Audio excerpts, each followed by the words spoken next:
Bismillahirrahmanirrahim. Assalamualaikum warahmatullahi wabarakatuh.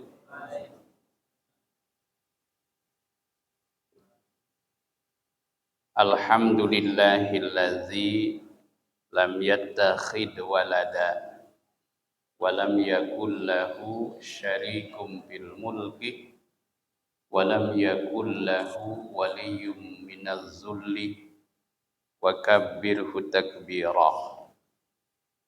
Asyhadu an la ilaha illallah wahdahu la syarikalah wa asyhadu anna Muhammadan abduhu wa rasuluh. Allahumma salli wa sallim wa barik ala nabiyyina Muhammadin sallallahu alaihi wasallam wa ala alihi wa ashabihi. Amma ba'du, faqala ta'ala fi kitabihil karim, a'udzu billahi minasy syaithanir rajim. Bismillahirrahmanirrahim. Wa idibtala Ibrahim rabbuhu bikalimatin fa'atammahunna qala inni ja'iluka linnasi imama qala wa min dzurriyyati qala la yanalu ahdiz zalimin. Shadaqallahul azim. Jamaah sekalian, jamaah salat maghrib dan salat isya Masjid Baitul Muttaqin yang dirahmati Allah. Pertama-tama mari kita memanjatkan puji syukur kehadirat Allah Subhanahu wa taala. Alhamdulillah atas limpahan rahmat, berkah, terutama hidayah dan taufiknya. Pada malam hari ini kita dapat hadir kembali di majelis ini. Mudah-mudahan semuanya sehat walafiat dan senantiasa ada dalam curahan rahmat, berkah serta lindungan Allah Subhanahu wa taala. Salawat dan salam semoga senantiasa Allah curahkan kepada Rasulullah sallallahu alaihi wasallam beserta keluarga dan para sahabatnya. Jamaah sekalian yang dirahmati Allah, malam hari ini kita sudah berada di malam-malam yang sangat mulia, malam-malam yang sangat istimewa, 10 malam dan hari pertama di bulan Zulhijjah. Begitu mulianya hingga Allah Subhanahu wa taala menjadikannya sebagai salah satu sumpah di dalam kitab suci Al-Qur'an, yaitu di surat Al-Fajr ayat 2. Wal fajri walayalin ashrin. Demi waktu fajar dan demi malam-malam yang 10. Malam-malam yang 10 ini tidak lain adalah malam-malam dan hari pertama bulan Zulhijjah. Nah, menguatkan sumpah tadi, Rasulullah Shallallahu Alaihi Wasallam di dalam sebuah hadis yang diriwayatkan oleh Imam Muslim, beliau bersabda, "Ma min amalin sholihin." Tidak ada dari amal soleh yuhibbuhullahu ta'ala yang paling dicintai oleh Allah melebihi amal-amal soleh min hazihil ayyam, amal-amal soleh dari hari-hari ini. Jadi jika kita beribadah dan beramal soleh di hari-hari dan malam hari ini, maka kita sangat beruntung. Karena dia termasuk amal-amal soleh yang paling dicintai oleh Allah Subhanahu wa ta'ala.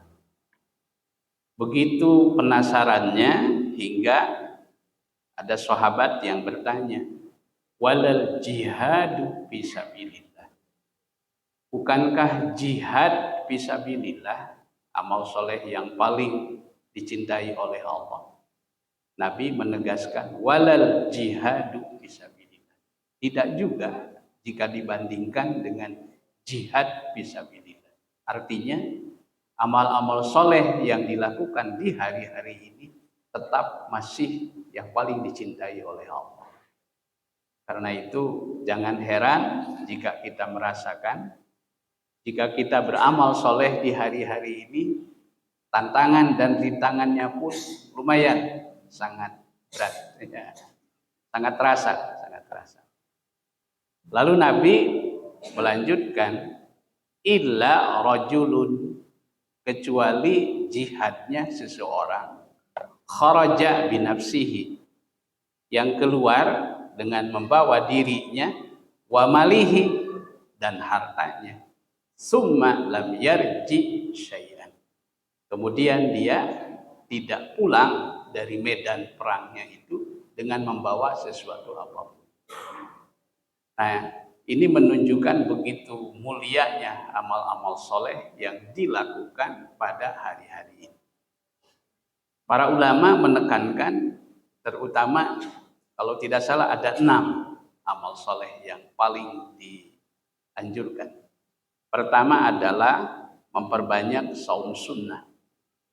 Jadi saum sunnah itu anjurannya sesungguhnya bukan hanya pada tanggal 9 Zulhijjah, ya, tapi juga anjurannya dari tanggal 1, ya, tanggal 1.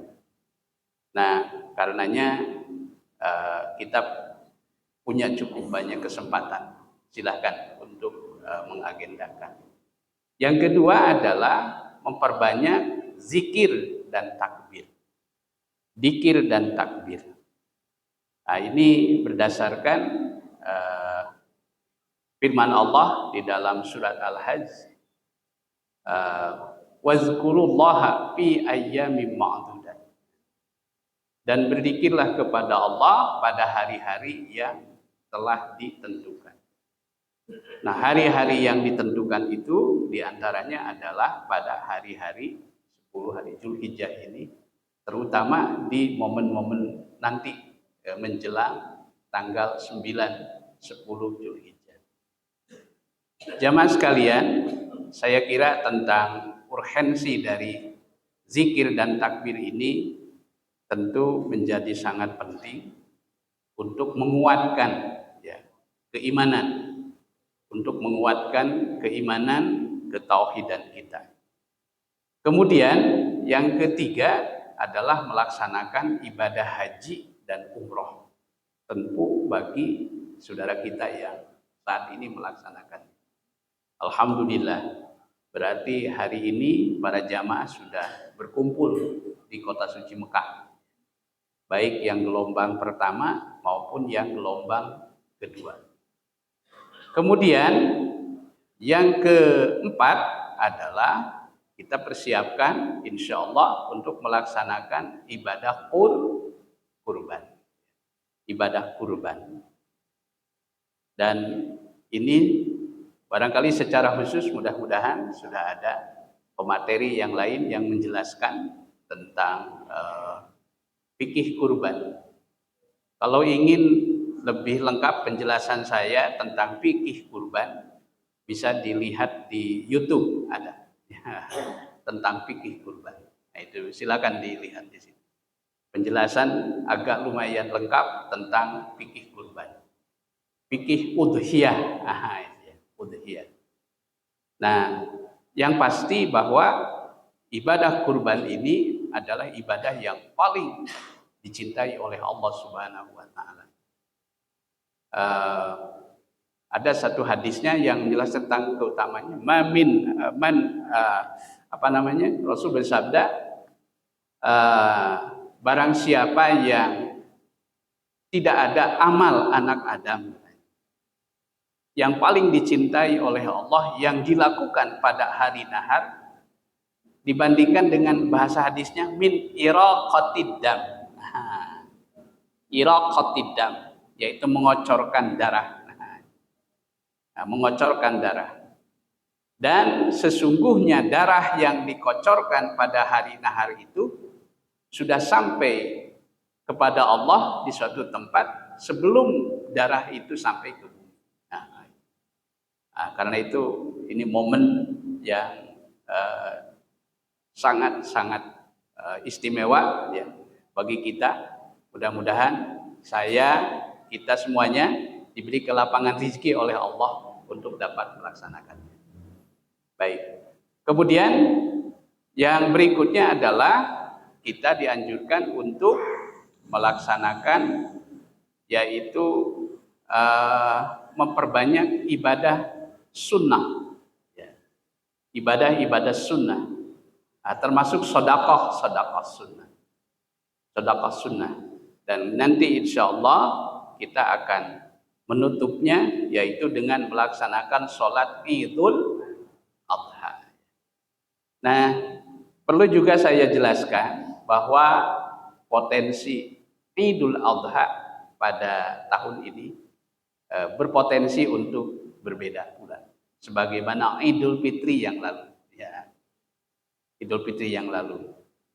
Karena pemerintah sudah menetapkan bahwa jatuhnya tanggal 1 Zulhijjah yaitu pada hari Selasa yang lalu.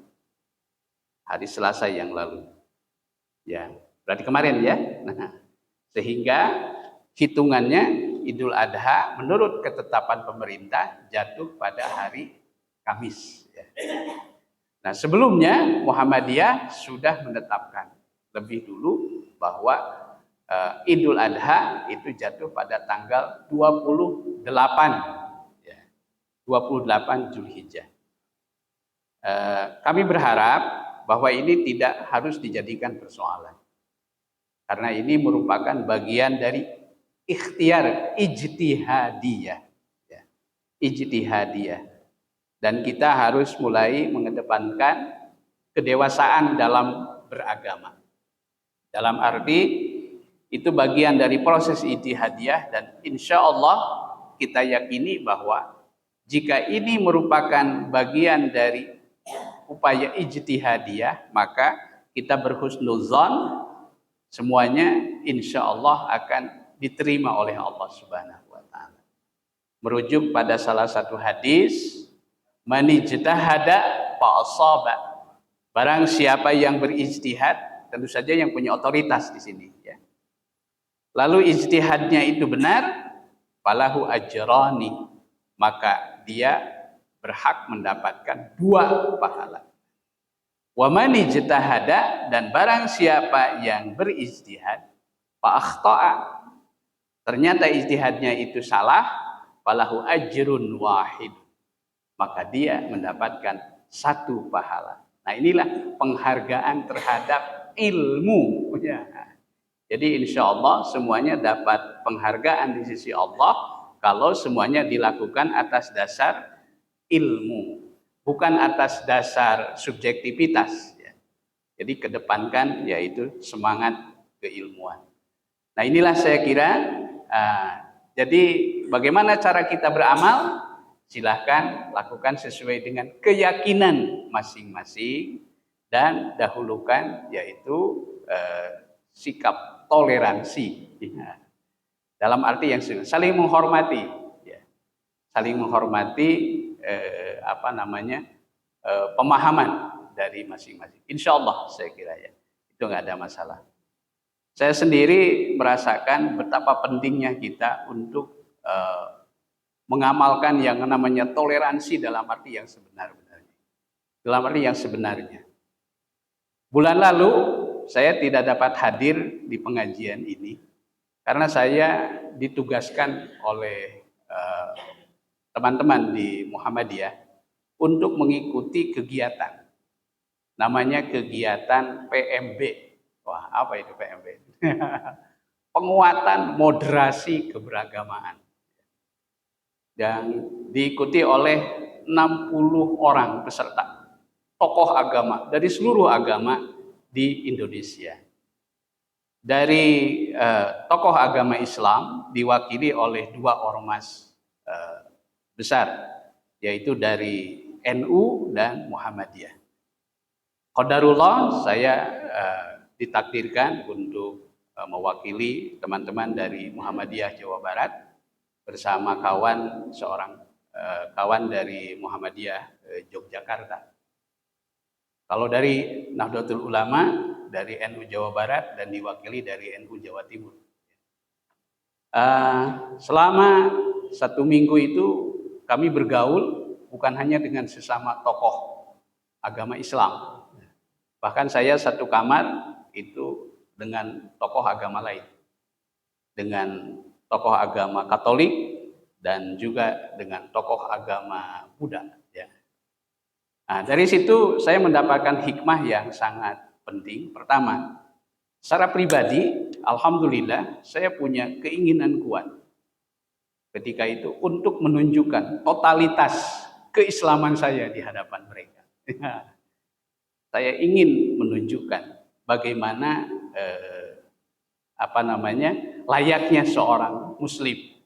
Paling tidak saya ingin menunjukkan bagaimana keteguhan dalam keimanannya, yang ditunjukkan juga ketaatan dalam ibadahnya.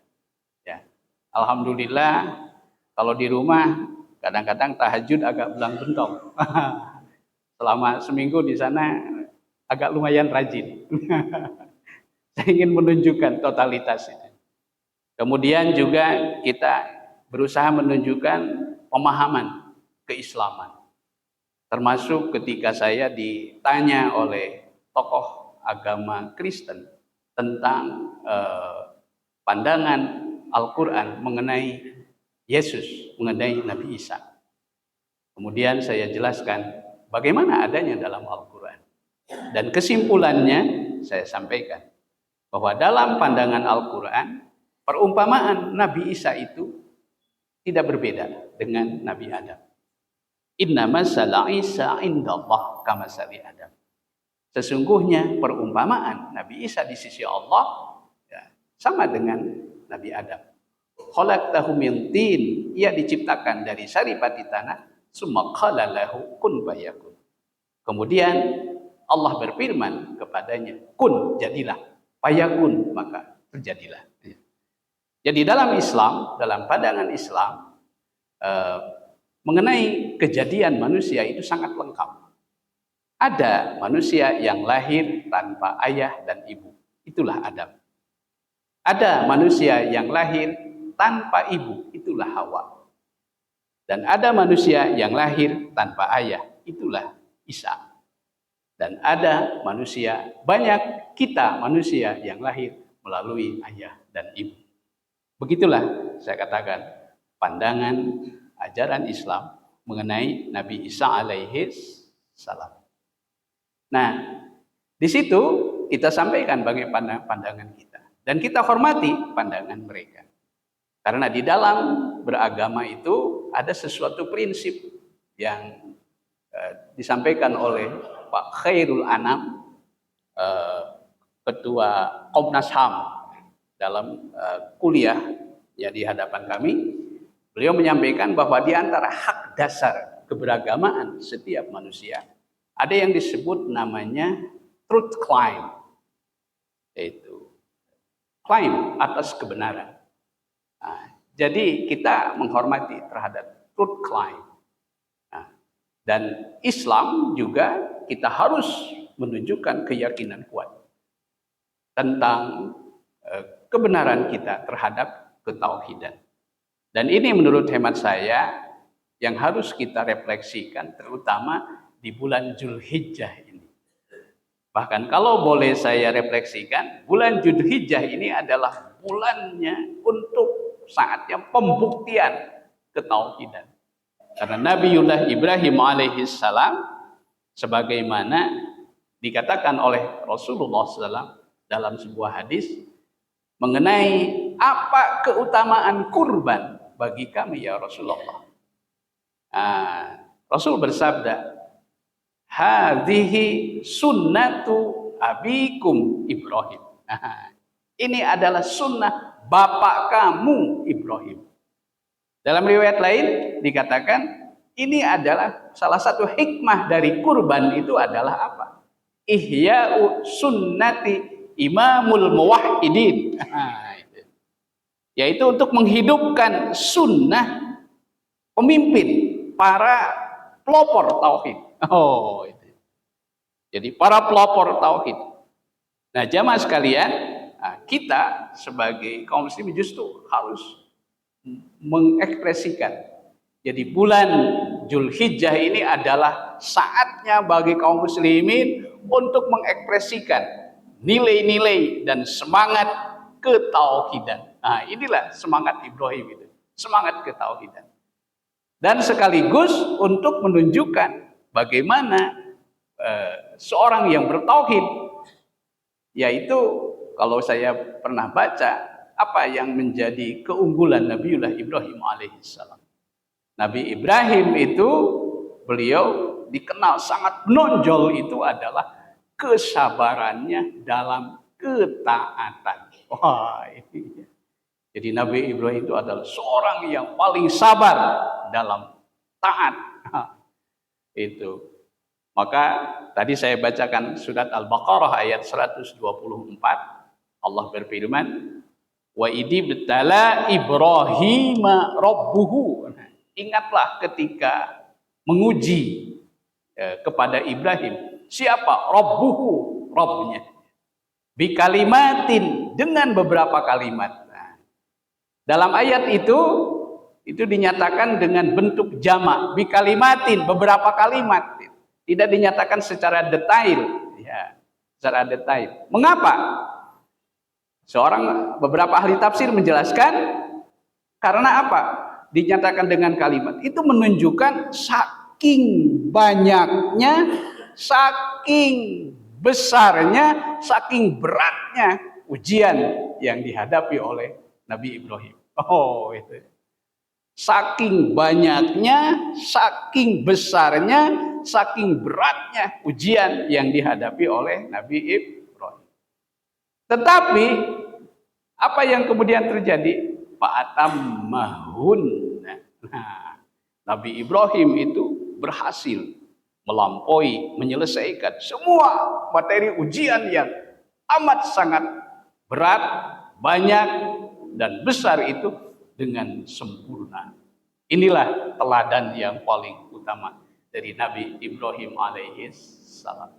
Nah, jamaah sekalian, jadi saya berkeyakinan bahwa bulan Zulhijjah ini adalah saatnya, momennya bagi kita untuk mengekspresikan nilai-nilai dan semangat ketauhidan, dan sekaligus untuk membuktikan ketaatan seorang muslim dan sekaligus pengorbanan seorang muslim sebagai orang yang menganut ajaran tauhid. Nah, ini saatnya pembuktian bagi kita sekalian. Nah, karena itu maka nuansa Zulhijjah itu adalah nuansa tauhid. Haji itu adalah satu ekspresi ketauhidan. Ya, haji itu adalah ekspresi musyahadah, ma'rifatullah. Apalagi kalau bicara tentang Arafah, itu inti ajaran Arafah itu adalah tauhid. Saya sering ceritakan pada jamaah ketika paman saya berkata, itu Jang, kade balik di Arafah teh sing bebenangan. Balik ke lembur teh minimal kudu mawa we atau cenah mutiara dal 5. Dulu itu bingung kita, apa mutiara dal 5? Makanya jauh-jauh di Piorang Neangan Batu Ali. Itu. Satu ketika saya tanya kepada seorang ulama sepuh di Mekah. Itu, Pak Kiai, besok kami ini mau wukuf di Arafah. Kinten-kinten naon amalan bangsa eta. Beliau berkata, baca yang banyak. Kalau memungkinkan sampai 1000 kali, katanya gitu. Apa? Surat Al-Ikhlas. Wah, itu surat Al-Ikhlas. Mohon prasoe dugi ka ya dibaca eta surat Al-Ikhlas itu ya. Itu sampai kemudian itu merenung, oh iya, mungkin ini bagian dari makna mutiara dal 5. Ya, itu. Yaitu apa? Jauharut Tauhid. Nah, mutiara tauhid yang terkandung dalam 5 huruf dal. Dal 5 teh. Mutiara dal 5 itu, mutiara dal 5. Mutiara tauhid yang terkandung dalam 5 huruf dal yang ada dalam surat Al-Ikhlas. Qul huwallahu ahad, 1. Allahus somad, 2. Lam yalid, 3. Walam yulad, 4. Walam yakul lahu kufuwan ahad. Inilah mutiara dal 5. Oh. Maka kalau lihat tuntunan bacaan para haji selama di Arafah, amalannya itu. Ya, amalannya itu. Yaitu wirid surat Al-Ikhlas. Nah, minimal 100 kali. Oh, gitu. Itu mutiara tauhid. Jadi jamaah sekalian yang dirahmati Allah Subhanahu wa taala, saya kira penguatan ini yang harus secara secara internum. Kalau istilah moderasi itu yang disebut namanya internum. Ada wilayah keagamaan, terutama dalam wilayah keagamaan kita sebagai kaum muslimin, wilayah internum yang tidak bisa diintervensi oleh siapapun. Yaitu kemurnian, keutuhan dalam ketauhidan. Jadi menurut hemat saya dikir-dikir hari ini yang harus diperbanyak itu adalah dikir penguatan ketauhidan. La ilaha illallah wahdahu la syarikalah lahul mulku wa lahul hamdu yuhyi wa yumit wa huwa ala kulli syai'in qadir. Minimal 3 kali, bahkan sampai 10 kali. Maka dalam hadis kan dikatakan, barang siapa yang mengamalkan la ilaha illallah wahdahu la syarikalah lahul mulku wa lahul hamdu yuhyi wa yumit wa huwa ala kulli syai'in qadir, niscaya dosa-dosanya akan diampuni walau misla zabadil bahri. Oh, meskipun sebanyak buih di lautan. Oh, ini saya kira ini dikir yang utama. Nah, ketika kita menghadapi problematika dalam hidup, ya, terutama yang sekarang ini fenomenal diperbincangkan di dalam beberapa media, yaitu banyak orang yang sekarang mengalami gejala gangguan mental. Ya, kita berlindung kepada Allah Subhanahu wa taala. Nah, saya kira salah satu terapinya tidak lain adalah bagaimana kita menguatkan jiwa dan semangat ketauhidan. Rasulullah Shallallahu Alaihi Wasallam ketika beliau menghadapi kesulitan yang sangat pelik, yang sangat rumit, dalam bahasa Arab disebut namanya kurab. Indal kurab. Apa yang beliau amalkan? Apa yang beliau baca? Coba lihat dalam hadis Sahih Bukhari. Yang beliau baca adalah La ilaha illallah al-azimul halim. La ilaha illallah Rabbul arshil azim. La ilaha illallah Rabbus samawati wa Rabbul ardi wa Rabbul arshil karim. Coba kita ulang. La ilaha illallah. Silakan. Al-azimul halim. La ilaha illallah Rabbul arshil azim. La ilaha illallah Rabbus samawati wa Rabbul ardi wa Rabbul arshil karim. Sekali lagi, la ilaha illallah al-azimul halim. La ilaha illallah Rabbul arshil azim. La ilaha illallah Rabbus samawati wa rabbul ardi wa rabbul arshil karim. Itu.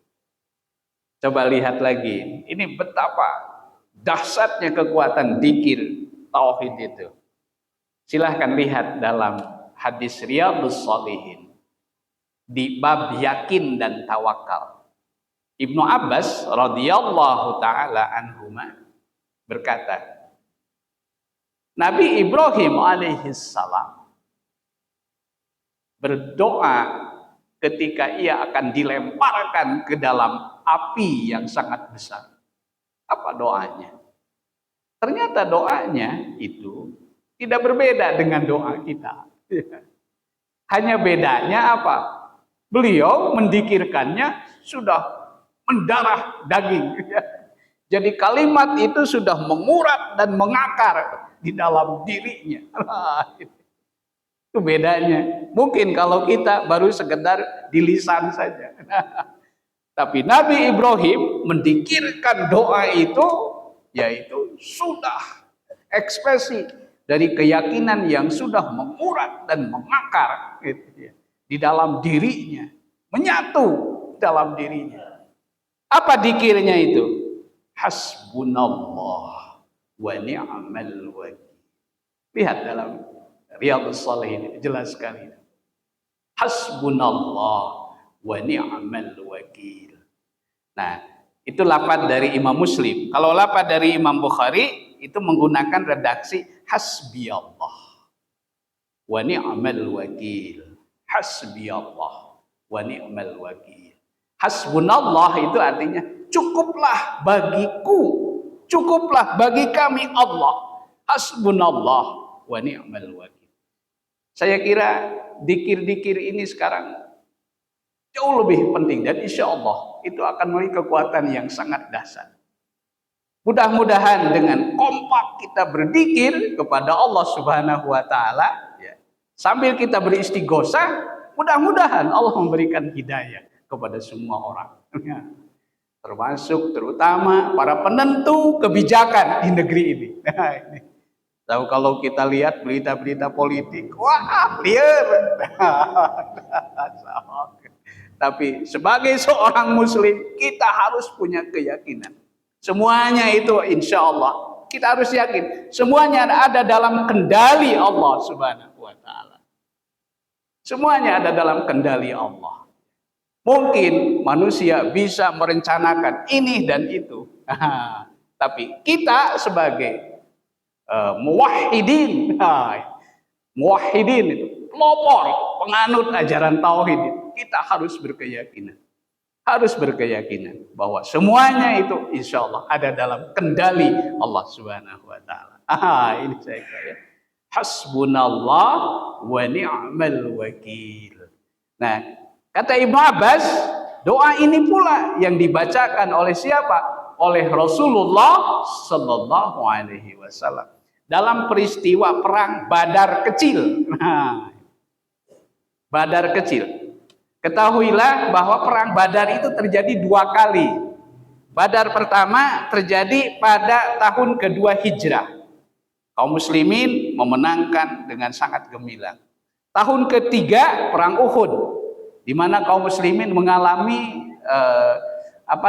kekalahan yang menyakitkan. Dan ketika itu Abu Sufyan berkata di Bukit Uhud itu, Muhammad, urusan kita belum selesai. Mari kita selesaikan tahun depan. Di mana? Di Badar. Kata Nabi itu, baik, kita ketemu di Badar. Wah. Nah, jamaah sekalian, ketika itu kaum muslimin itu untuk pulih dari luka kekalahan Uhud itu sangat berat. Sehingga yang siap untuk ikut dalam peristiwa perang Badar kecil itu tidak lebih dari 70 orang. Tapi mereka adalah pasukan-pasukan yang militan. Maka dengan bekal keyakinan itulah mereka berangkat menuju Badar kecil. Padahal sebelumnya mereka ditekan oleh orang-orang munafik. Wah, ketika di Uhud kalian jumlah yang banyak, kalah. Sekarang kalian berangkat ke Badar dengan jumlah yang hanya sekecil ini, pasti kalian hanya akan dilumat oleh pasukan musuh yang sangat besar. Nah, itu diceritakan di surah Ali Imran ayat 173, 174. Alladzina qala lahumun nas, yaitu ketika orang-orang berkata kepada mereka. Itu orang-orang munafik yang berkata, innan nasa qad jama'u lahum. Sesungguhnya orang-orang telah berkumpul untuk melumat kamu. Fakhshawhum. Takutlah kamu terhadap mereka. Apa yang terjadi pada pasukan Rasulullah yang 70 orang itu? Fazadahum iman. Maka bertambah keimanan mereka. Wa qalu hasbunallah wa ni'mal wakil. Dan mereka berkata, cukuplah bagi kami Allah sebagai sebaik-baik yang kami andalkan. Apa yang terjadi sesudah itu? 8 hari pasukan Rasulullah menunggu di Badar kecil. Dan pasukan musuh yang katanya sangat banyak itu tidak ada satupun ketika itu batang hidungnya yang mau datang ke Badar kecil. Mereka sudah dicekam rasa takut sebelumnya. Allah yang menimpakan kepada mereka rasa takut. Panqalabu bi ni'mati minallahi wa fadl. Maka mereka akhirnya kembali ke Madinah, pasukan Rasulullah itu dengan membawa nikmat dan karunia, tanpa sedikit pun mengalami cedera, dan memperoleh kemenangan secara KO. Nah, ini panqalabu bi ni'matin minallahi wa fadl. Lam yas mereka tidak mengalami sedikit pun, ya, tidak mengalami sedikit pun kekurangan, ya. Nah, inilah jamaah sekalian yang dirahmati Allah Subhanahu wa taala. Jadi saya kira ini momentum sekali lagi bagi kita untuk menguatkan, ya, untuk menguatkan jiwa dan semangat ketauhidan. Itulah yang diwariskan oleh Nabiullah Ibrahim alaihis salam. Maka kita secara milah, ajaran agama kita, yaitu tabi'u millata Ibrahim hanifan. Ikutilah milah Ibrahim yang hanif. Nah, inilah saya kira jemaah sekalian yang dirahmati Allah Subhanahu wa taala. Jadi kita kita harus tetap menjaga keutuhan semangat ketauhidan, walaupun pada saat yang sama kita diajarkan pula untuk menghormati orang lain, ya, menghormati orang lain. Nah, inilah saya kira jamaah sekalian yang dirahmati Allah Subhanahu wa taala. Ya, mudah-mudahan momentum kita di 10 hari pertama bulan Zulhijjah ini, walayalin ashrin, saya ulangi tadi, 1, kita dianjurkan untuk banyak berpuasa, puasa sunnah. Yang kedua, yaitu memperbanyak zikir dan takbir. Yang ketiga, melaksanakan ibadah haji dan umroh bagi yang melaksanakan. Dan yang keempat, melaksanakan ibadah kurban.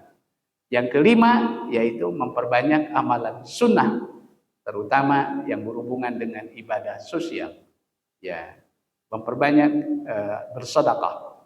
Dan termasuk kita yang keenam, yang terakhir, yaitu kita memperbanyak istighfar, bertaubat kepada Allah Subhanahu wa taala. Bahkan ada satu riwayat, di bulan Zulhijjah ini Allah sangat cemburu kepada kita. Allah sangat cemburu kepada kita. Jika apa? Jika hati kita itu berpaling kepada selain Allah. Jika hati kita berpaling kepada selain Allah, ketaatan kita itu berpaling kepada selain Allah. Nah, inilah. Jadi Allah sangat cemburu kepada kita. Ya. Dalam arti Allah itu tidak mau diduakan di bulan ini. Allah ingin diakui, ditauhidkan secara utuh. Itulah saya kira ajaran yang utamanya. Mudah-mudahan jamaah sekalian yang dirahmati Allah Subhanahu wa taala, jadi kita belajar dari keteladanan berkekasih Allah Subhanahu wa taala. Saya melihat ada 3 amal utama refleksinya untuk menjaga agar nilai-nilai kebaikan terjaga pada kita dan juga dapat terwariskan pada anak-anak kita. Ini kesimpulan terakhir. Yang pertama adalah tadi penguatan tauhid. Yang kedua adalah meningkatkan ketaatan kita dalam beribadah, terutama sholat. Nah, dan yang ketiga adalah kita melaksanakan ibadah kurban. Inna a'tayna kal kausar fasholli bi rabbika wanhar inna syani'aka huwal abtar. Mudah-mudahan ada hikmah, ada berkah dan manfaatnya. Mohon maaf ada segala kekurangan dan kehilafan. Rabbana taqabbal minna innaka antas samiul alim wa tub alaina innaka antat tawwabur rahim. Rabbana atina fid dunya hasanah wa fil akhirati hasanah wa qina adzabannar. Wa sallallahu ala sayyidina Muhammad wa ala alihi washabihi wasallam. Walhamdulillahi rabbil alamin. Terima kasih dan mohon maaf. Kita tutup dengan kibarat majelis. Subhanakallah wa bihamdika asyhadu an la ilaha illa anta astaghfiruka wa atubu ilaik. Assalamualaikum warahmatullahi